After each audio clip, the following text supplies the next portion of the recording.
तो जब राजा की मृत्यु का समय आया तो राजा ने कहा कि मेरी मृत्यु के पश्चात मेरी जो संपत्ति है उसको 2 हिस्से में बांटा जाए, 3 में नहीं। लोगों ने कहा कि महाराज 3 में क्यों नहीं?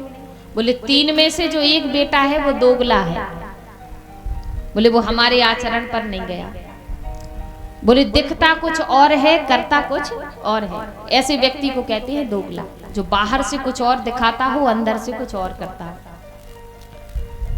तो कहा उसको जो संपत्ति है उससे वंचित रखा जाए।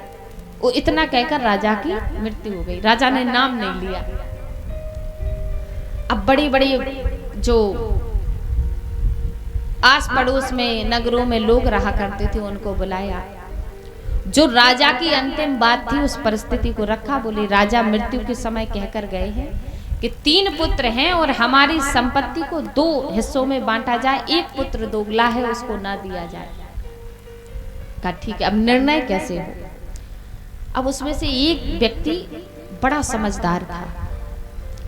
उस व्यक्ति ने क्या किया कि उसी राज्य के निकट एक दूसरे राजा रहा करते थे। उनके पास एक पुत्री थी, बहुत ही सुंदर दिखने में थी और अकेली राजा को वो पुत्री थी। सारी धन संपत्ति उसी के नाम पर। वो व्यक्ति गया, उस राजा की कन्या को ले आया और राजा को भी ले आया। राजा को सब समस्या बताकर, सारी योजना बताकर उनकी कन्या को ले आया। कन्या को सभा के अंतर्गत बिठाया गया। तीनों पुत्र सामने खड़े हैं। बोले अब निर्णय होना है कि किसको ये संपत्ति का बंटवारा हो, कौन 2 हिस्से में जाए। उन व्यक्ति ने कहा कि देखो आपके पिता की संपत्ति के 2 हिस्से किए गए हैं पिता के कहने के अनुसार, लेकिन जो भी इस कन्या से विवाह करेगा उसको इतनी सुंदर कन्या भी पत्नी स्वरूप में मिलेगी और इन राजा की सारी संपत्ति मिलेगी, क्योंकि ये अपने पिता के घर में अकेली है, इसको भाई नहीं है।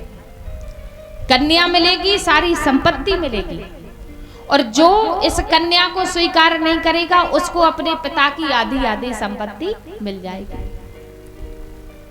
अब उन 3 में से 2 ने विचार किया कि पराये धन को लेकर कोई बड़ा नहीं होता, अपना जितना है उतने में गुजारा करना चाहिए।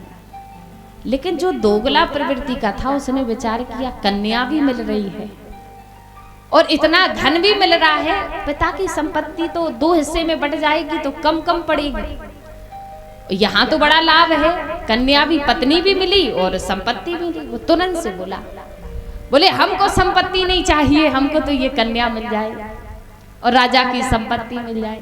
सारी सभा बोली यही दोगला है, इसको संपत्ति से वंचित कर दिया जाए। तो जो समय रहते अपना मान सम्मान सब कुछ भुलाकर अपने स्वार्थ का सोचे, अपने परिवार का, अपने माता पिता का मान सम्मान का जो विचार ना करे, उसकी परवाह ना करे, ऐसी संतान ही आगे चलकर वंश को डुबोती है, वही हमारा अहित कराती है। तो 2 हिस्सों में संपत्ति को बांट दिया गया और जो तीसरा था उसको वंचित रखा। तो माता पिता बहुत अच्छे से जानते हैं कि किस संतान से हमारे परिवार का कल्याण होगा और कौन सी संतान आगे जाकर हमें कष्ट देने वाली है, पर धृतराष्ट्र की तरह हम पुत्र मोह में उसको स्वीकार नहीं करते।